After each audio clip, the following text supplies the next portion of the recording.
Hello, everyone. Thank you, Lena, for that really lovely introduction. Thank you to you all for being here tonight in person, and for those of you who are joining us online.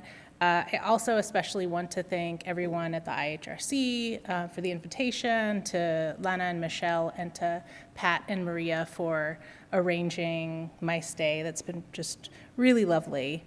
It's been about a little over 10 years, or almost 10 years maybe, since I've been here, and it's an honor. It's wonderful to be back, and it's really an honor to be giving this memorial lecture. So the book has a lot of different parts, and I'm gonna talk about mainly a couple of them that sort of respond to each other, but I am happy to discuss anything more, fill in other gaps in the Q&A.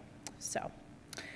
The research for this book began on this campus when I was a graduate student in the Department of Gender, Women, and Sexuality Studies.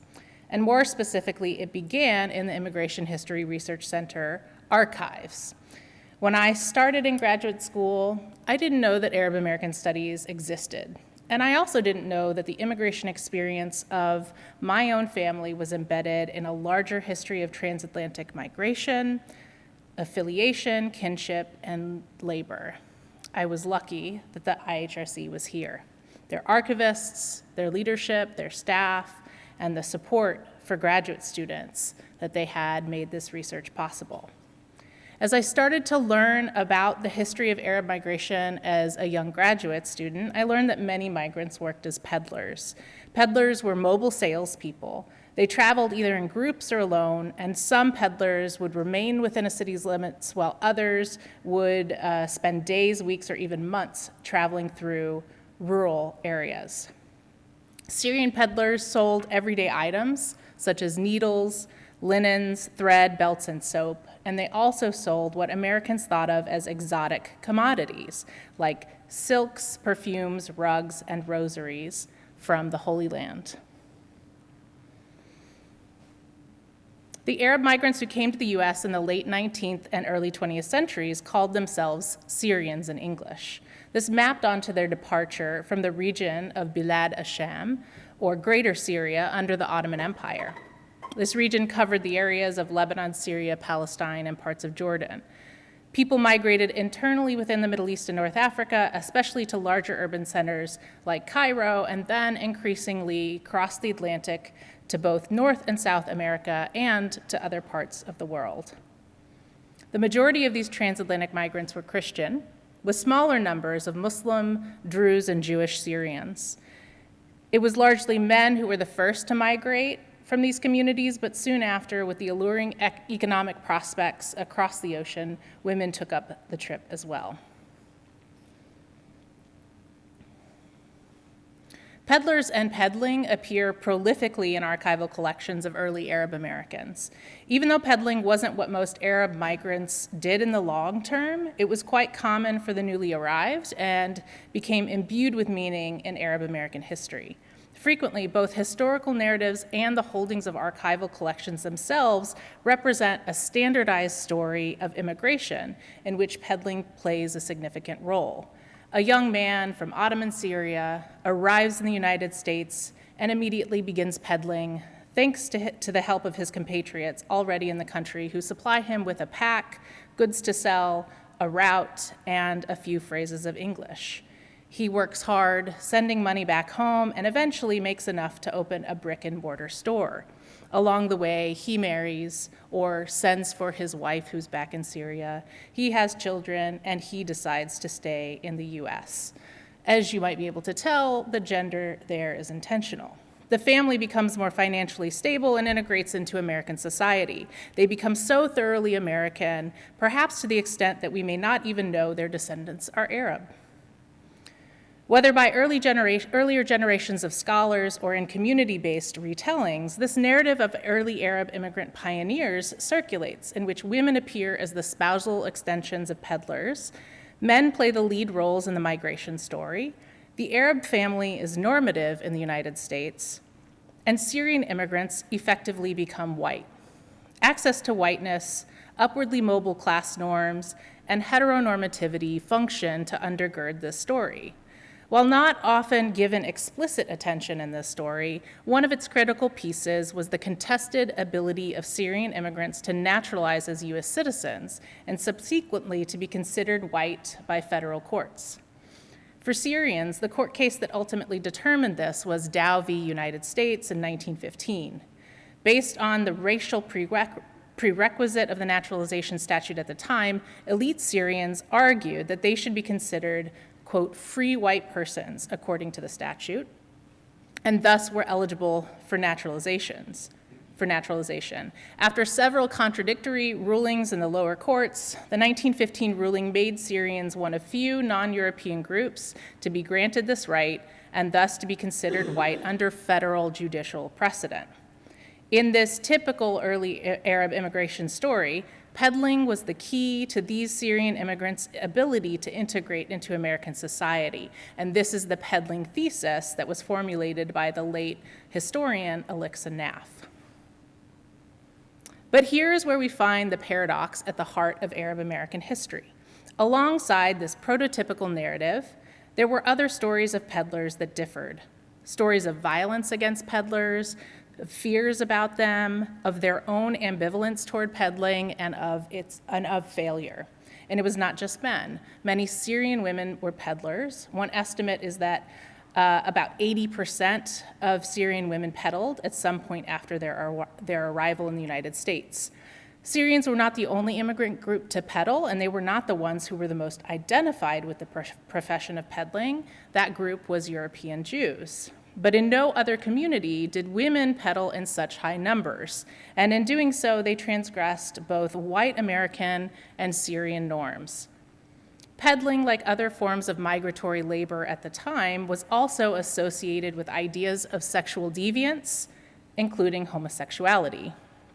And the work of peddling enabled Syrians to transgress norms of sexual behavior and of gender, as their work could take them far away from their families and communities. From this perspective, the Syrian peddler looked quite queer. How could peddlers have been both the respectable pioneers of this early history and queer figures that threatened white American power? How did the peddler become reclaimed as a figure of respectability? Understanding this paradox is at the core of Possible Histories. Possible Histories advances both a thematic and a methodological intervention. I examine the labor and the representations of Syrian American peddlers and other Syrians involved in the peddling economy, and I argue that the racial liminality that Syrian Americans experienced in the late 19th and early 20th century hinged on a complex and fluid entanglement of both Syrian and American sexual norms. The book uncovers a history of Arab engagements with and investments in whiteness that are simultaneously engagements with and investments in heteronormative sexual politics. In order to untangle these engagements, I analyze the discursive and material histories of what I call the queer ecology of the Syrian peddling economy. The queer ecology of peddling is a descriptor that names the peddling economy as broader and more interconnected than has traditionally been defined. It expands our understanding of peddling labor to those who enabled it as a profitable and sustainable profession. This includes people who operated boarding houses, made items for peddlers to sell, as is depicted on the cover of the book, and took care of children and elders when peddlers were away from home. And these laborers were largely women, as were many peddlers themselves.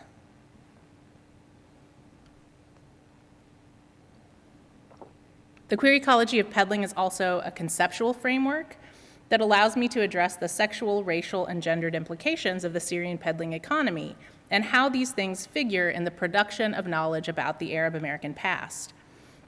This framework attends to the constructed nature of historical narratives. And because this migrant community navigated white supremacy and Orientalism, I argue that we can't rely on traditional historical methods alone to know things about sexuality in particular in this history. To attempt to do so risks reinscribing the community and its experiences within a heteronormative framework produced through both elite and hegemonic American ideals. Because this framework is cemented by normativity, it's perceivable in archival collections. As a result, the subject of this book is also the archival collections that have documented this history. I engaged with the published scholarship and collection of the late Arab American historian Alixa Naff, among many other sources, including the International Institute records at the IHRC archives. Alixa Naff's legacy, both in constructing a narrative about peddling in this early community and in leaving future generations a wealth of archival materials, which are housed at the Smithsonian, is unparalleled. As I depend on her scholarly legacy, simultaneously I contend with the normativizing implications of her work, both in the community-based scholarship she produced and in the community-based archives she constructed. The Queer Ecology of Peddling also functions then as a framework for analyzing the historical narratives placed on peddling and peddlers in order to ask what those narratives have obscured and what power they have accrued. Peddling was an economic system, the transactional exchange of goods for money. It revolved around transitory labor practices that were supported by stationary work, such as operating boarding houses and making things at home for peddlers to sell. It was also supported by a transnational network of suppliers, and it generated money that supported families separated by migration. It was a sexual, gendered, and racialized system. As I explore in the book, some Syrians also associated peddling with sex work, and rumors circulated that Syrian women who peddled were also offering their own bodies for sale. Syrians peddled the fantasy of their racial difference in the transactional nature of their work. The encounters between Syrian peddlers and their customers often crossed differences of race and gender. Peddling is fundamentally transactional, as an exchange that depends on and activates sensibilities of trust. American commentators and some elite Syrian immigrants as well frequently questioned the reliability and authenticity of goods and the peddler as well. Finally, the queer ecology of peddling is also about a transient relationality that opens up analytical registers of the sexual and the erotic. The relations between peddler and customer were often fleeting, and the work of peddling was expected to be temporary. Historical narratives have relied on that time-limited expectation to imbue peddling with more respectable meanings as an occupation. So that is to say that it's not peddling that allowed or enabled Syrians to assimilate, but that the cessation of peddling and moving on to non-transient labor that enabled it. Ironically, this transient relationality also foregrounds Arab migrant erotic embodiment and intimacy in the relations among peddlers on the road, between peddlers and their customers, and among those who tended to the home and community while peddlers were away. This framework effectively opens onto questions of method through an emphasis on the slipperiness of historical narratives and knowledge production. One of the methods that I use throughout the book is something I call historical grounded imagining. Building on the work of Saidiya Hartman, Emma Perez, and Anjali Arandekar, historical grounded imagining seeks to destabilize and broaden what we know about the past, particularly in relation to power and sexuality. Historical grounded imagining responds to the normativization and pathologization that is often present in historical records. It also challenges scholars to probe the enormity of knowledge that eludes historical certainty. Historical records often privilege the view of the state, and collected community materials often represent specific viewpoints for what's historically significant and what is considered appropriate or ideal for inclusion. Consider as well that many documents, such as marriage and birth records, serve to implicitly and sometimes explicitly reinforce an assumed heterosexuality of historical actors. So what would it look like then for Arab American history to account for what was possible rather than the documented and the conclusive? What is deemed out of reach or irresponsible to imagine when we face a lack of documentation that's considered historically legitimate? This lack is where sexuality can remain elusive as a historicist analytic in communities that are marginalized by white supremacy and its regimes of sexual normativity. Rather than cede Arab American history to these regimes, I used his historical grounded imagining to creatively probe the possibilities of what could have happened and what was made possible by the peddling economy, particularly in relation to homoerotics and intimacy. This method is fundamentally a queer affective method. In the book, I employ queer not as a particular subject that I'm looking for, but as an analytic for thinking about which practices and encounters may have threatened the racial regimes of heteronormativity at a given moment. Queer method functions through things like hesitation and the accidental. To achieve this sensibility, when I encounter archival materials, I look for things that are off, for moments of hesitation, for things that appear strange. I look for the possibilities of ambiguity, excess, and multiple interpretations in the ways that Arab Americans have been constituted and have constituted themselves. In other words, I intentionally use my own affective responses to archival materials in the research process. This includes at times my own family history of migration from the Levant, their peddling in the United States, and non-normative sexual lives. Possible Histories argues for the centrality of sexuality to understanding early Arab American racialization through 4 chapters. The first chapter outlines how the figure of the male Syrian peddler should be understood as a queer figure of Arab American and American history by tracing the slippages and dissonances between Syrian peddlers' popular representations and their own accounts of peddling experiences. Chapter 2 examines social welfare records in which Syrians were both aid recipients and social reformers themselves to show how the economy of Syrian peddling was scrutinized through women's participation in it. Chapter 3 examines debates in the Syrian American press to show how Syrians themselves produced self-normativizing discourses about women, marriage, and sexuality. And finally, Chapter 4 examines a series of photographs of Syrian peddlers to conceptualize homosocial and homoerotic pleasure within the peddling economy. In the remainder of my talk today, I'll discuss how peddlers experienced violence and how we can imagine the homosocial and homoerotic pleasures of their lives differently.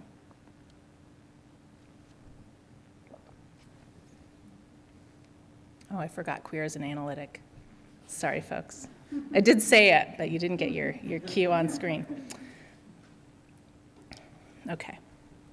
The narrative of the respectable peddler pioneer becomes legible as a rebuttal to the disconcerting reception of Syrians in their early years in the US.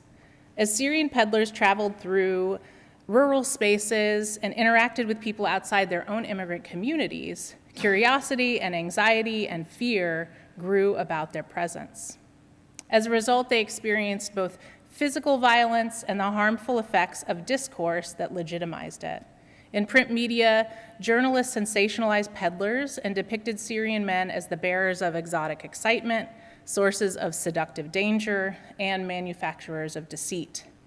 The encounter between a Syrian man and a naive white woman at her doorstep played out repeatedly in these representations. The manufacturers of this threat imagined white women and their daughters, the epicenter of the domestic middle-class idol, being home alone and defenseless against the seductions of the peddler and his wares. Recurring through these themes of difference was the idea that manipulation and seduction, qualities particular to the so-called Oriental, were central to the peddler's economic success. One peddler, Elias Lebos, described a harrowing experience while working in Minnesota in the early 1900s. In a 1962 interview about his experience, he described a miserable mix of harsh weather conditions and unwelcoming potential customers. Then he elaborated that, quote, "In Minnesota, the Bohemians, Swedes, and Norwegians would chase me to kill me," end quote. I didn't expect laughs from that, I have to tell you. Thank you. At the time, Lebos was traveling with 4 other men who, like him, had come from the now Lebanese town of Rashaya to the United States. Lebos managed to hide from the men who were chasing him. Once they were gone, he hid his suitcases, which had his goods. He climbed a tree and he strapped himself to it with rope so that he wouldn't fall if he fell asleep. He stayed there through the night and realized that he was completely alone the next morning. About his companions, Lebos remarked, "We don't know if they were killed, but no one ever heard from them again. They vanished." Once he was on his own, he became ill. "I don't know what my sickness was," he said.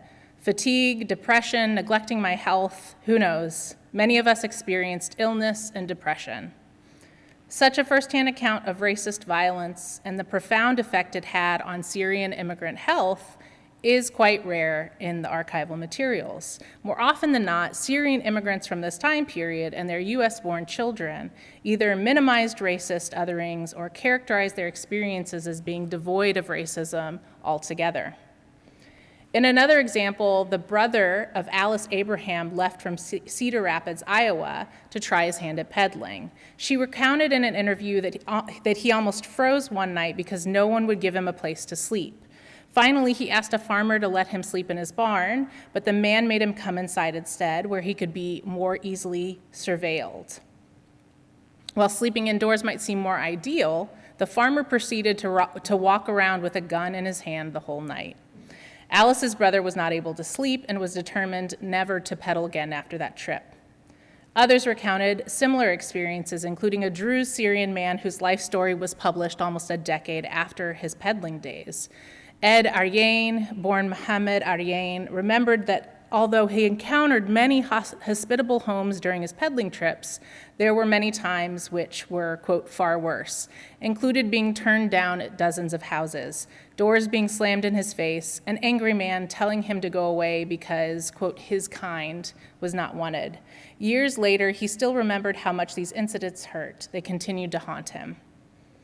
The physical violence that Syrian peddlers feared was not just hypothetical.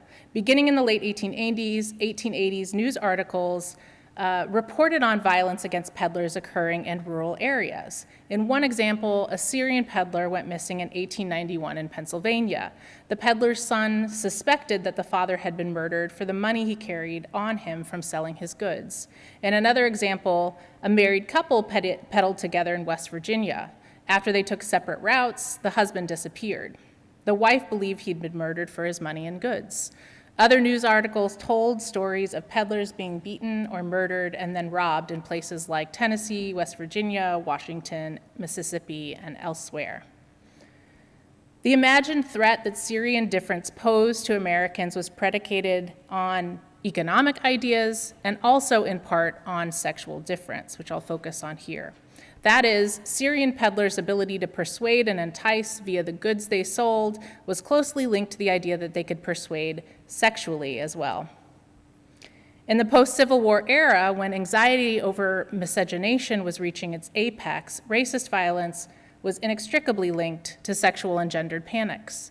One lengthy article published in 1898 examined the influx of so-called undesirable immigrants coming through Ellis Island, focusing on Syrians. The author described Syrian peddlers as pests who were able to skirt immigration laws by complying with the letter of the law through marriage claims. Upon arrival at Ellis Island, the author claimed, each Syrian would find an immigration husband or an immigration wife. That is, another Syrian who would pose as a spouse for legal entry requirements. Quote, a Syrian woman with a child is considered specially valuable as a peddler in the streets of towns. The husband who meets her is not likely to know how old his wife is, when or where she was born, or even her name, but he never fails in demonstrations of family love. He is most passionate in outward devotion to his immigration wife, end quote. An illustration of a tarbush-wearing man embracing a woman who holds a baby accompanied this section of the article, with the caption reiterating, quote, he never fails in demonstrations, end quote. Immigration officials whom the report quoted were convinced that a single Syrian man would pose as a husband for up to 5 or 6 women who were then by law allowed to enter the country. This article implied not only that such Syrians were skirting immigration laws, but that Syrian men used this trick also to engage in sexual relations with multiple women simultaneously. News reports also focused on the fear that Syrian peddlers would sexually assault their white women customers. One article depicting these fears best embodies the racial contradictions Syrians experienced in the United States. In August 1903, 19-year-old Rashid Salini, a jewelry peddler, was held in the Greer County Jail in Oklahoma for the attempted assault of one of his customers, a white woman named Effie Witt. According to census records, Salini had arrived from Syria only the year prior. Although the alleged assault had taken place in nearby Roger Mills County, Salini was taken to Greer County because police feared that he would be lynched if he remained where the alleged assault took place. The encounter between Salini, a Syrian man, and Witt, a white American woman, was a racialized, gendered, and sexual encounter. The accusation of assault and the fear of lynching point to the historical structures that position men of color, and particularly black men, as sexually predatory toward white women. Yet the fact that police moved him to another county to avoid lynching complicates a simplistic narrative of the Arab immigrant at odds with white American power. In this way, we can understand the romanticization of the peddler in the prototypical Arab immigration story as a response to this kind of discourse and to these experiences. The coverage of Syrian peddlers in the American press highlights the anxieties that white American settlers had about Syrians' sexuality, their apparent lack of desire to become US citizens, and the transient lifestyles of peddlers. In many cases, but not exclusively, these accounts demonstrate the vulnerability of Syrian peddlers in contrast to the threats they were assumed to pose to white women. By reiterating Syrian men's distance from Syrian wives through migration and peddling, the discourse was often one of deviant heterosexuality. However, peddling in the diaspora did open up new possibilities for living out one's desires differently. And that could include delaying or refusing marriage, taking on multiple wives in different locations, experience sexual intimacies not sanctioned by heterosexual marriage as well. The media narratives also highlight the ways that Syrian men could become untethered from community sexual norms on their peddling routes, including experiences outside of heterosexuality.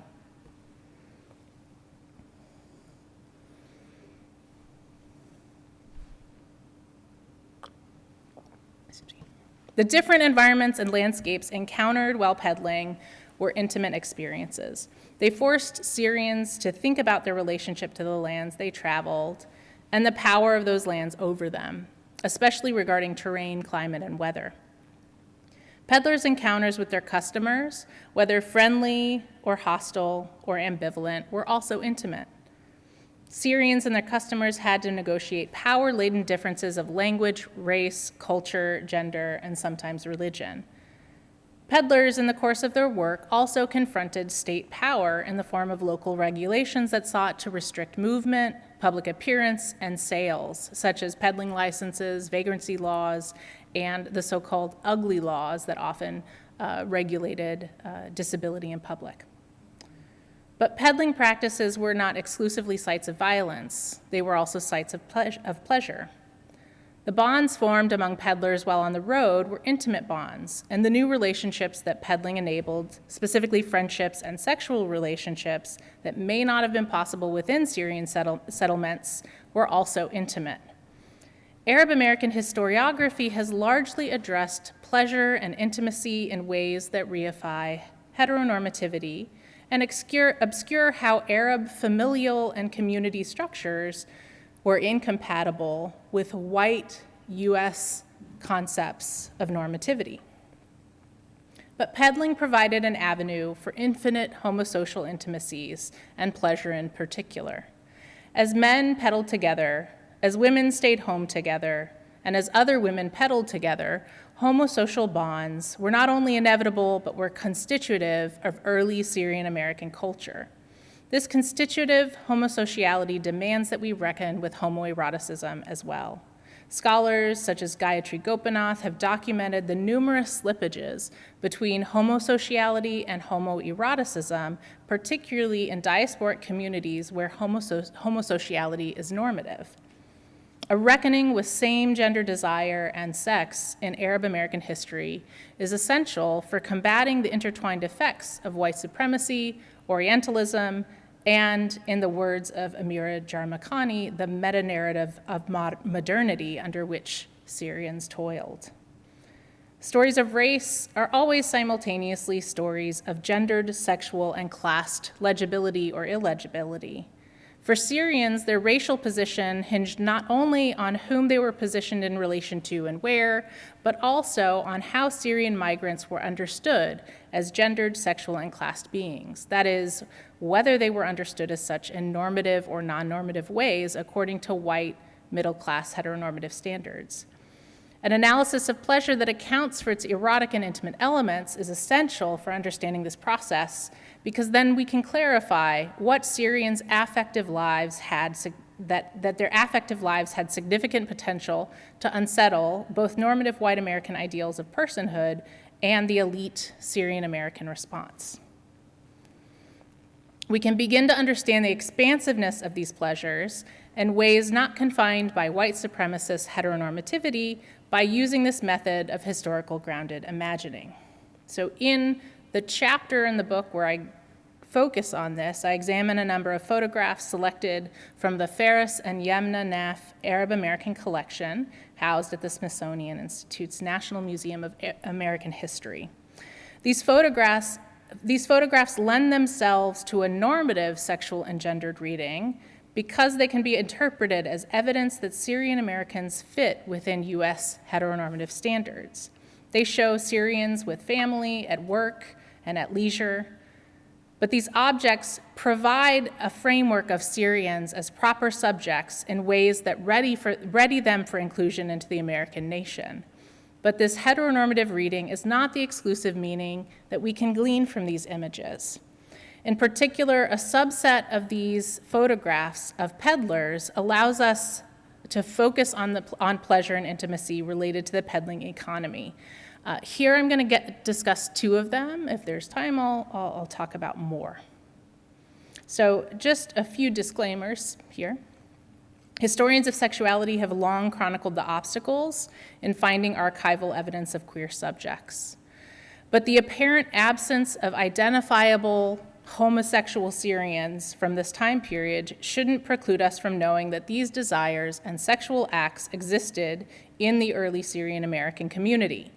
In addition, the identification of historical subjects as queer, homosexual, gay, bisexual, lesbian as specific terms, whether through sexual practices, aesthetics, expressions of interiority that resemble identity, is an endeavor frustrated by the particularities of how these ways of being have developed in culturally, economically, regionally, and nationally specific contexts. Middle Eastern and North African studies scholars have also long examined the existence of sexual practices, ways of being that do not fit within the modern Eurocentric model of the heterosexual and homosexual binary. So the following photographs were donated to the NAF collection by two of the subjects pictured here.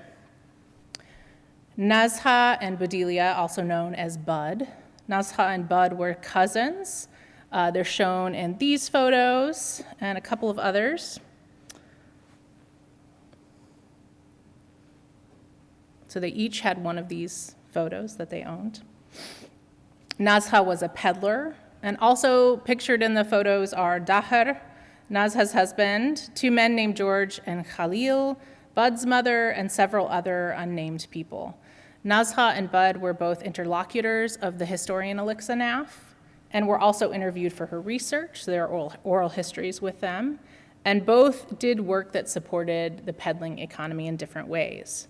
So given the known relationships among some of the people in these photographs, I proceed with Emma Perez's caution to, quote, confront and rearrange the privileging of certain relationships and our assumptions about those relationships, and to imagine other possibilities stemming from the intimacies created in and by these images. The first photograph on the left was dated to the early 1920s and shows us Daher and another man named Khalil. A notation on the back of the photo tells us that the two men are, quote, friends and fellow peddlers of Oriental rugs and imported laces and linens singing in Ottawa, Illinois, end quote. The caption offers a redirected look that opens up further possibilities for meaning. That they are friends tells us that their bond is intentional, willing, and non-familial. The indication that they are fellow peddlers may mean that they peddled together, perhaps procuring items from the same supplier, dividing up routes, and providing mutual protection and companionship on the road. The two men sit together, gesturing, and it appears to me to be laughing, but the notation indicates that they're singing. I wonder which song this might have been. An American tune, an Arabic folk song. The latter seems unlikely given the sheet music they hold in their hands.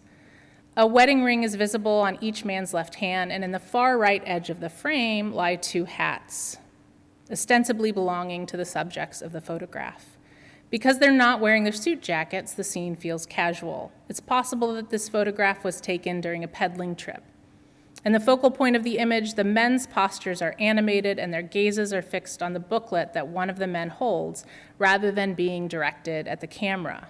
This suggests that this is a candid shot. However, the synchronicity of their poses, the right arm of each man bent at the same angle, their index fingers pointed simultaneously in exclamation, could indicate that the photograph is staged, or could simply point to rhythmic movements that accompanied their singing. But the bottom half of the photograph may tell a different story. Daher's leg is draped over Khalil's, as if he's approaching sitting on the lap of his friend. And somewhat obscured at the top of the photo, we can make out the image of the same man's arm wrapped around the body of his friend, and his hand is curled into his friend's hair. Curling, not curled, it feels active as if it's happening now. In executing this embrace, Daher is in the midst of a grin, his eyes nearing shut, while Khalil's mouth is open, carrying the song. Their closeness resembles what Glenn Maimura has called frontier homosociality, the ease and casual intimacy born by the sharing of domestic and leisure responsibilities in the absence of women. The second photograph shows Daher on the right and another man named George. The picture is undated, but notes indicate that it was taken in Canton, Ohio, where Daher and Nazha lived at the time. What I notice first about this photograph is the way that their figures dominate and fill the frame.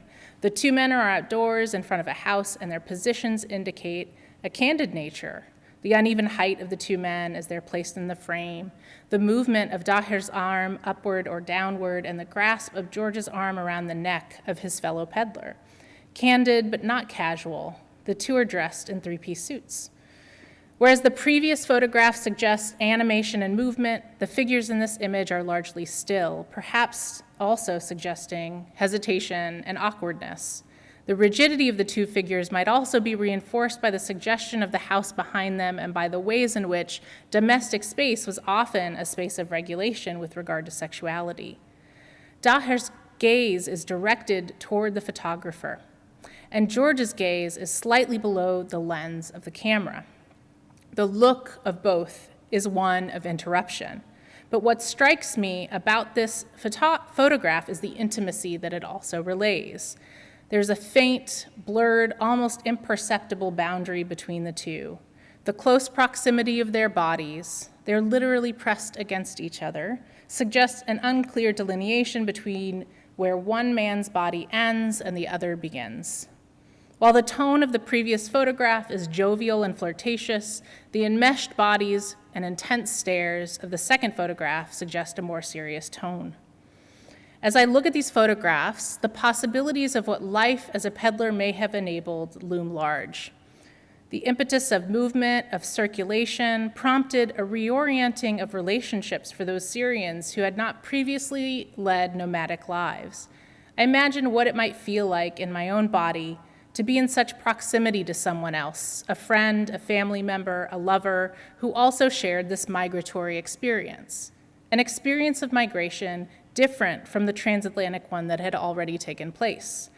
I imagine the feel of a loved one's hair curled in my fingers, the pulse and vibrations quickened from singing in unison, the warmth generated from the movement of two bodies, from the length of our bodies joined together.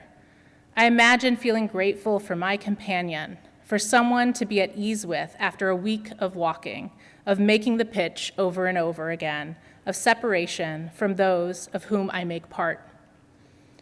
Once this week, I feared for my life when the husband of a customer took offense at something I did, I'm not sure what, and got his shotgun.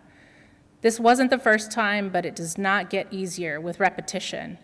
You were too far away to intervene, but you heard the commotion. Although my cheeks were burning from embarrassment and anger at these people who are so quick to assume the worst about us, I was able to ignore those feelings and feign humble apology in order to diffuse the situation. For hours after, I thought I would break down, but your hand on my back steadied me as we walked, reminded me that I was not alone in this life. I cannot tell my wife. She has too much to worry about while I'm gone, but at least there's someone who understands me without having to speak about it. For you, I am grateful. Finally out of danger and off duty, here we take off our jackets, worn so that customers see that we are respectable, so that wives and daughters don't fear our strangeness. Here we take off our hats, finally feeling the full warmth of the sun before it sets. Soon, ties will be loosened, sleeves rolled up, perhaps belts unbuckled after the abundance of dinner. Soon we will tend to our families, but for now the time is just ours, for joy and rest with someone who knows what my everyday is like. Because these histories, this imaginary and this relationship, this research are not separate from me as the author, I'm also compelled to analyze my relationship to this archive and these photographs. What am I asking these photographs to do? And what does it mean for me, for the subjects, that they have been immortalized in this visual form? I acknowledge that as I looked through these photographs, initially I wanted to find evidence of queer desires and intimacies in the early Arab American community, particularly ones that would be legible as such today. Despite this desire, I cannot name any individuals in the photographs I discuss as queer subjects, and I proceeded with caution regarding the information about these individuals in the historical record.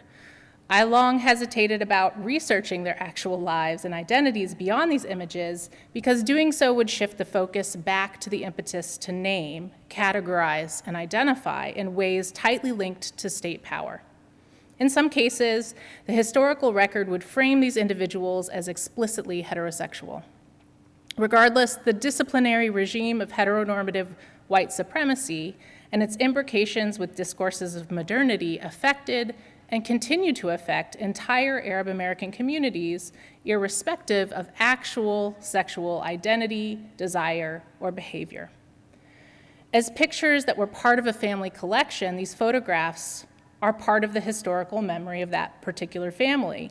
Yet as images that were also included in the NAF collection, photographs taken from the family album and placed in a national ethnic archive, the images have become part of the historical memory of the Arab American community.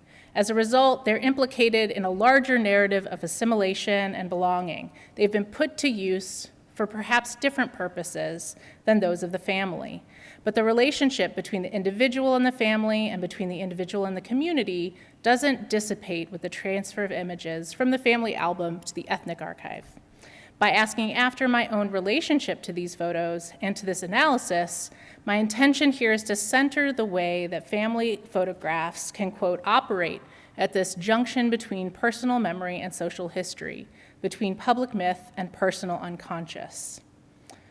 I see each of these images as providing an archival trace of the homosociality and homoeroticism of Syrian migrant peddling communities. A danger lies in this analysis and this imagining. The danger lies not necessarily in its homoerotic subversiveness, but rather in the central problematic of the photograph itself, the naturalized relationship between the photograph and the real thing or person it displays. Considering what I desire to do with these photographs and what I try to do even against that desire, my direct reference to them and to the archive in which they reside will always call us back to wondering about the real identities of the subjects within them, the real relationships between them, the real desires, dreams, and fears that their lives contained. Despite this nagging desire for definitive answers to questions of who, what, when, where, and how, we must also come to terms with the finite and ultimate limits of the historical record. State and family documents will never contain all of the answers we seek as inheritors of these legacies. As gender-segregated images of Arabs, these images can also be read in ways that reinforce the Orientalist stereotypes of heterosexism and patriarchal norms in Arab cultures. But doing so forecloses the reality, not just the possibility, that these were spaces wherein homosociality and homoeroticism were constitutive of Arab American identities in the late 19th and early 20th century. There's pleasure in my relationship to these photographs, in knowing that they cannot be fully consumed by heteronormativity, and that even in their apparent normativity, that enables my pleasure. This pleasure lies in imagining the homoerotics and homosociality among the photograph subjects, as well as knowing that these intimacies can never be fully eradicated from the historical record. Thank you.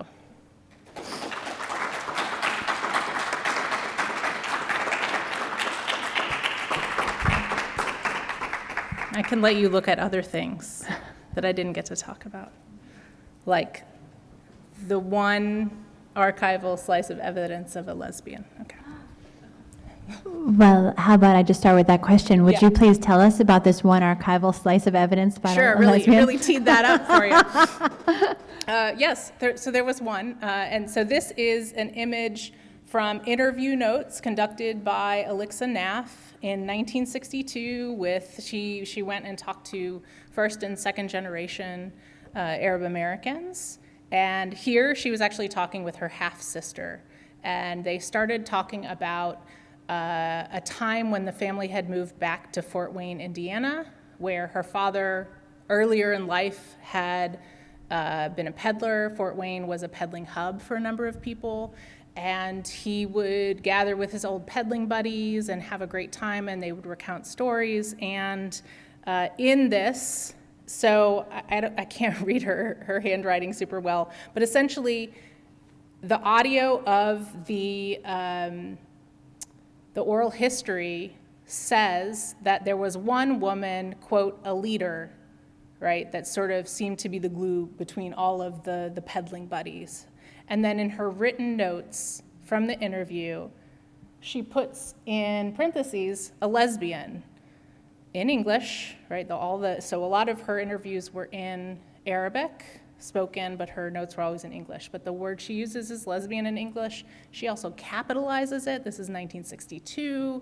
This is before Stonewall in the United States. So I think about this as a way to sort of wonder, was she signaling some kind of awareness? Was she signaling some kind of, the capital L is really a question, and so I use this as like an archival space to open up other kinds of possibilities for queer histories within the community. Thank you. Questions, comments?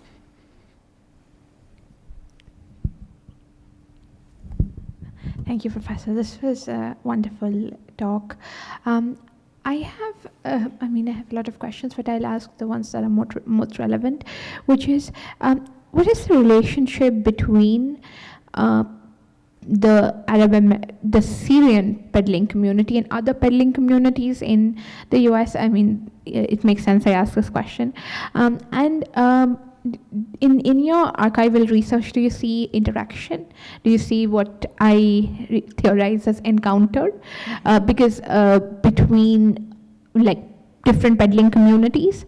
The other thing which kind of strikes to me is the idea of the homosocial in the non-West, and how this kind of an interaction between friends might seem when guided by Western norms of morality, might seem very weird, but in general is extremely common, especially in the Arab world and in South Asia in particular. So sort of the male friendship, the female friendship, the female sociality in family, how do you see that in the archive, and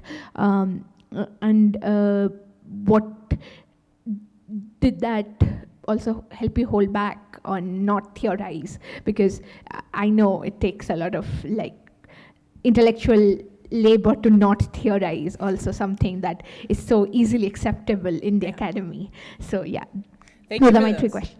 Yeah, thank you for those questions. So on the first piece about connections to other peddling communities, I think it's really specific to the particular area in which people were peddling.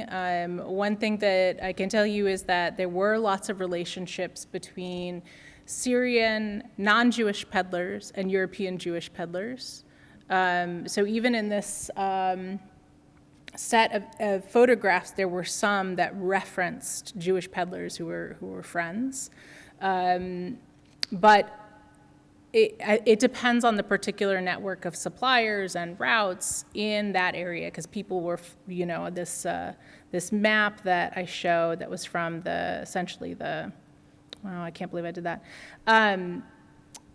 This was a history, this publication history of Syrian commerce in the diaspora, right? That's supposed to be showing peddling routes, but people were following those kind of routes, usually with railroads or things like that. So ways to get from one sort of town to the next where they would stay.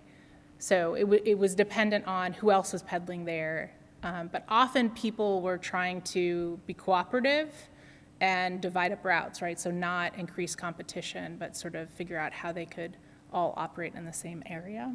My suspicion, although I didn't research that particular area, but my suspicion is the same thing happened, for instance, with Bengali peddlers in these circuits in the South, although those weren't areas that I was looking at in detail. So your other question, sorry, I'm coming back to this area, and correct me if I miss sort of interpreting or remembering what you're asking, but so questions of normativity, right? Homosociality is ways of being in homosocial spaces, relationships, affinity, affiliation, imbued with normativity, right, in a lot of different places. Affection, right, not necessarily something that is suspicious or transgressing particular kinds of norms.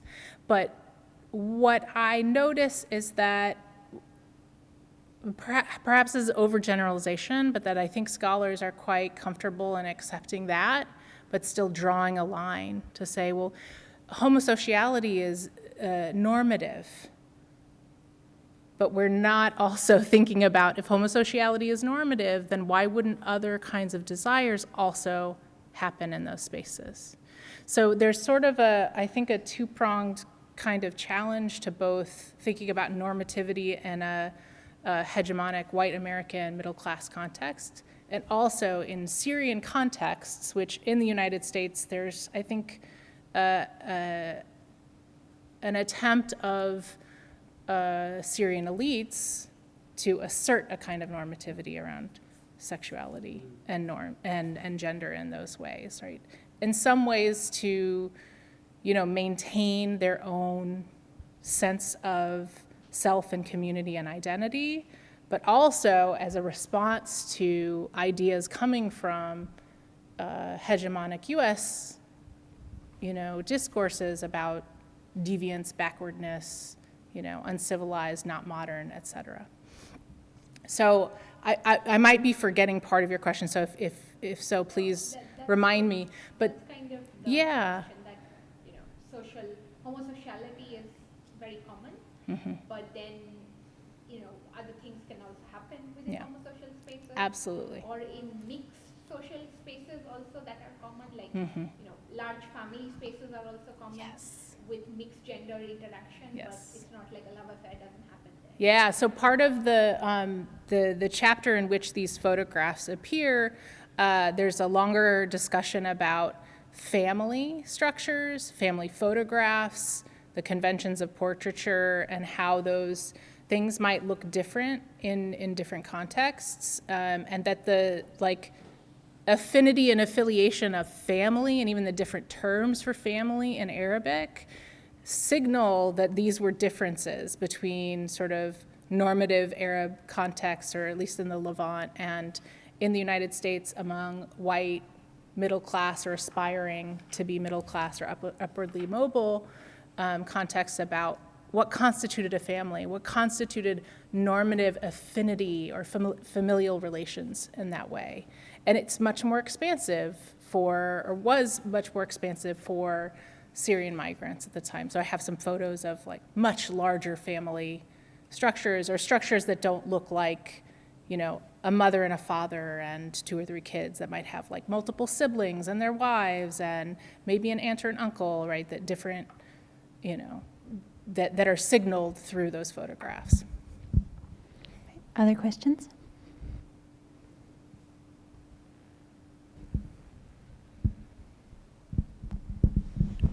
Hey, thank you so much for a really wonderful and provoking talk. I was interested at this moment, you mentioned almost as an aside that you had a series of Syrian men that would pose as the husband to upwards of 5 women to help them. And I know you said that was a news report that you had seen, but is there any, I was immediately thinking of like paper sons and daughters in the Chinese exclusion, but given that there wasn't really, from my understanding, that much exclusion of Syrian immigration pre-21, 24, do you have any evidence of that actually happening in the record?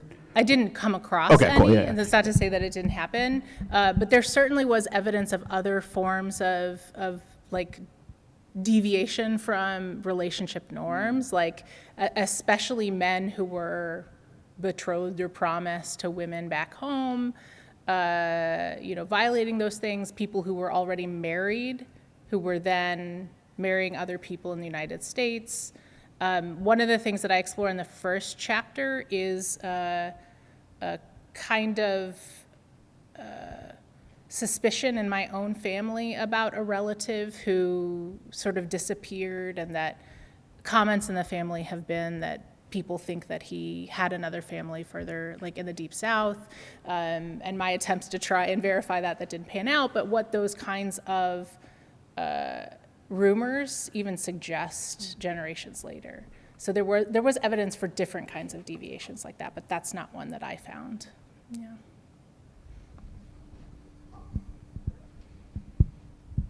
That was so lovely. Thank you so much for sharing it with us. I was particularly touched and moved by the portion when you went into the first person and when you were imagining the feeling at the end of a long day. And a very with moments of danger of that proximity. I actually really loved that. I thought that that putting it in the first person offered things that critical fabulation in some ways don't. Because it went very much with what you're saying about feeling your own feelings as you're in the archive, as you're reading these sources. I'd love to hear about your coming to that method and how folks have responded. But I truly appreciated it. Thank you. I appreciate that. Yeah, I mean, I engage in it in full knowledge that it is not necessarily going to be something that everyone responds well to or thinks is a good idea. I'm trying to remember, I can't actually remember in the exact trajectory when it happened, but when I started out in the research process, I really thought that the whole project was going to be much more expansive and that there was going to be like poetry between each chapter. And I did not commit to that because of the force of the disciplinary nature of graduate school that was greater than I anticipated.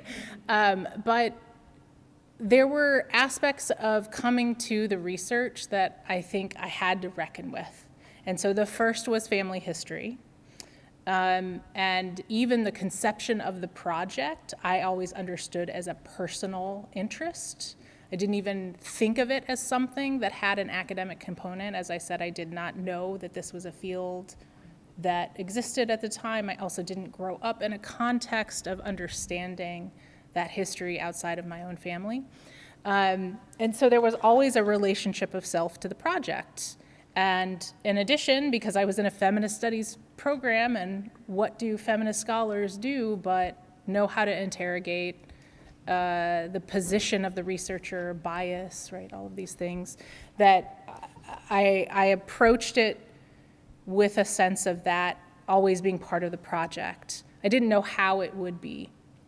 And then another piece of it that begins the book is actually a rumor in my family about my great-grandfather, who I didn't know, being bisexual, right? And that how that rumor came to be, and that also that rumor was tied to a story about violence with him, and that basically came to me when I came out to my mother, and that I also learned that it was circulating in ways generations later, right?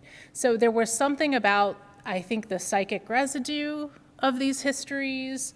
There was something about it didn't ever make sense to me to attempt to separate myself from the research, but also because I think that research demands vulnerability, and other people might be able or think that they're able to possibly ignore that, but I think it's part of the process, and I think it's fundamentally part of a kind of queer orientation to research, queer orientation to ethics, and knowing that you can't really have a certainty about this, that there's going to be other ways to think about this.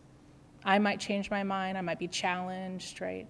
So for me, what felt authentic and fully informed by the different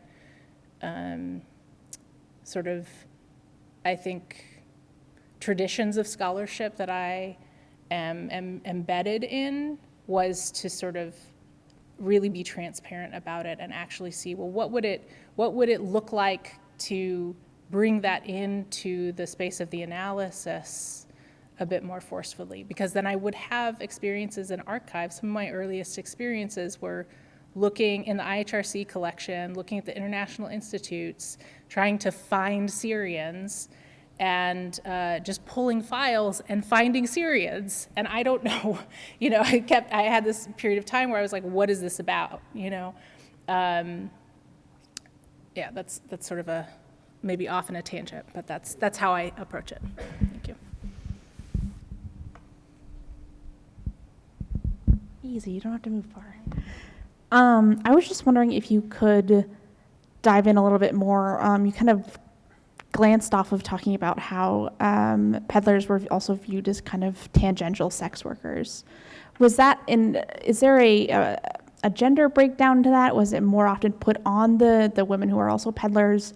Was there an aspect of like, oh, these men are also then doing sex work while they're traveling? I just wondered if it was something that you delved deeper into the book, or if it's just like and they also did that, but I don't have time to talk about that kind of topic. Excuse me. So there are, I think, two ways that I saw ideas about sexuality being sort of projected onto peddlers.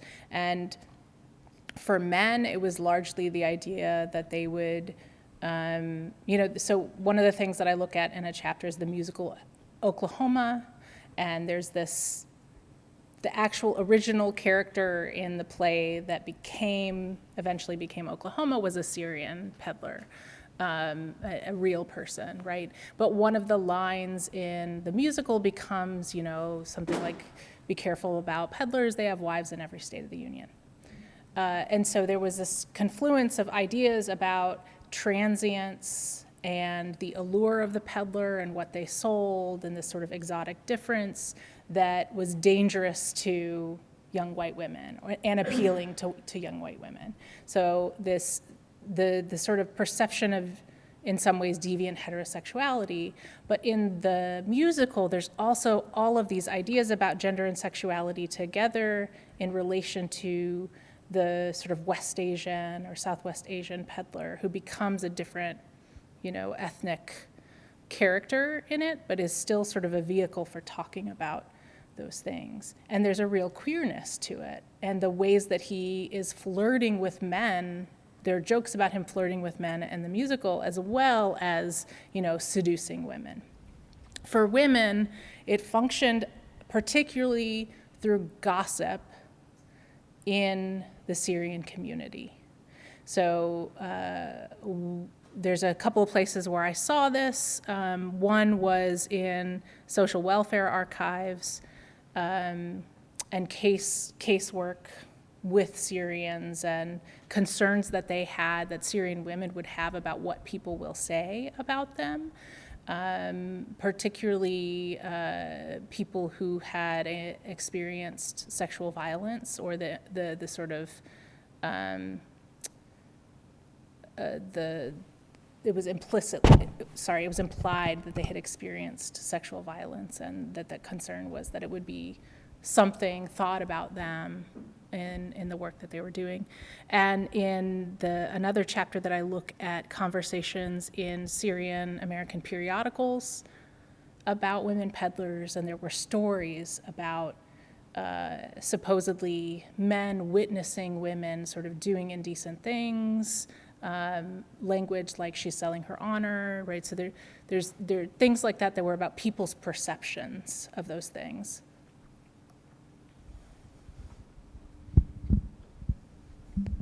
I really appreciate the care with which you look at archival materials. And you had mentioned something about the wariness around the photograph. Mm-hmm. I wonder if you could talk a little bit more about the use of visual materials vis-a-vis narrated or oral history materials. Yeah. So the NAF collection just contains so many photographs. So as she would go around and conduct oral histories with people, they also gave her documents, family documents, and also just a lot of photographs, right? And so I was noticing different kinds of trends, or what was represented, and most of them were portraits, like formal family portraits, but also a lot of photographs of people working. So there's some photographs of people peddling, like with peddling packs, many more of people with physical storefronts, or photographs of them within the store, including families within the store. And then increasing numbers of photos of sort of showing leisure activity, right? Really sort of class-based or class aspirational kinds of things. And then I noticed a number of them that were peddlers, and they weren't working necessarily, but they were these more kind of seemingly, or on first glance at least, kind of candid photographs that really intrigued me, but also, again, I was paying attention to my own and, sort of investigating my own reactions to those. As I'm talking, I'm losing the thread of your question, but you're asking, can you remind me, Joe? I'm sorry. I just totally It was lost just a it. question about the visual the material. particulars of looking at visual Yes. materials as a kind of archival record, as Thank you. opposed to, what is Yeah, thank in you. that, It just went yeah. out. Yeah, so I was thinking about what these photographs are doing in this archive, like what work are they doing? And it really did seem to me that these were almost doing the bulk of the work of this sort of respectability narrative, of showing how these families should be or could be considered normative in many ways. And at the same time, perhaps more than other archival materials, you see a photograph and you might have a kind of affective relationship or reaction to it. So I also thought about, well, what power does this have for people engaging in this history, right? So it's doing a kind of narrative work, but also more psychic, affective work as well, potentially for descendants.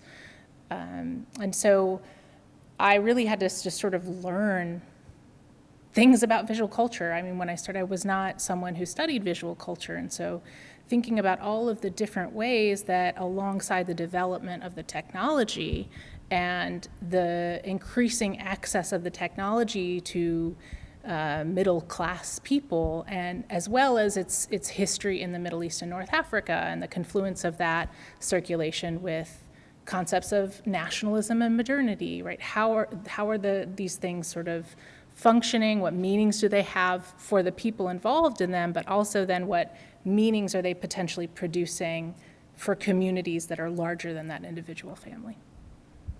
I think we have time for one more question, if anyone else has a last question.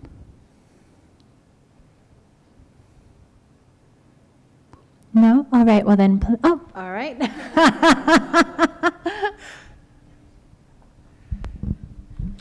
Hi, thanks. Wonderful presentation. My brain's been jumping all over the place just listening to you, and I've been reflecting on a lot of reading I've been doing in the past year, and so thank you for that. And thank you for sharing some light and water, as it were, in some very dark and dry lands. But I've just been thinking about some broader themes, and I'm just connecting queer ecology to decoloniality, specifically a reading that a very good friend of mine shared with me recently by Maria Lugones, and decolonial feminism, and concepts such as the colonial difference, the colonial wound, and multiplicity as a remedy, or not as a remedy, but as a means forward through colonial epistemologies and knowledge productions that you yourself point out in responding to normativity, you risk falling back into the trap of categorizing and defining people through those cishet, normative, white hegemonies. But my question is essentially, if the point of departure here is the point of arrival for the Syrian migrant in the 20th century, and queerness then is sort of, not to speak too poetically and metaphorically, but manifest and sought after in their journeys across the continental USA, how far back must one go before they need to look at that queerness in the context of the homes that they had left in Syria, in the context of 20th century Ottoman Empire? And have you found any answers there, or have any of your leads taken you back through the archives and begged to ask our Ottoman archives, connecting to the archives here? That's a great question. So I think it does. I think I didn't do it in the book, and I think that that's a route that one could take, you know? I say that just sort of plainly as like there are choices to be made, and these were the choices that I made, not as a defensive mechanism, but that those routes did largely stay in US archives for me. And I think tracing them sort of backward, or even return journeys that happened, would and may lead to other kinds of formations. One of the things that I have a curiosity about, but didn't explore in the book, is the way that frames of nation and nationalism seem to, you know, guide assumptions about these communities, even in, you know, Ottoman histories. And so I do think that playing with that and challenging some of that might likely lead to different analyses, right, or even different conclusions. Especially because even though I discuss Syrian norms and Syrian American norms, that most of the time I am thinking about the weight of, you know, US hegemony, right? So there is despite, you know, maybe, despite the implications of that, there is an inadvertent recentering of the weight and the force of the United States, right? So I really appreciate that, because I think it's like another possibility of what this history actually was. I also, one of the things that occurs to me is that there's all kinds of sort of bodies of scholarship or particular pieces that, you know, had I decided to let that guide me, or if had I, you know, worked with it, that might have led me somewhere else. And as you were talking about that particular language, it was also reminding me about, had I been more engaged in trans studies scholarship, for instance, that I think the analysis of these communities or what happens would go somewhere else, right?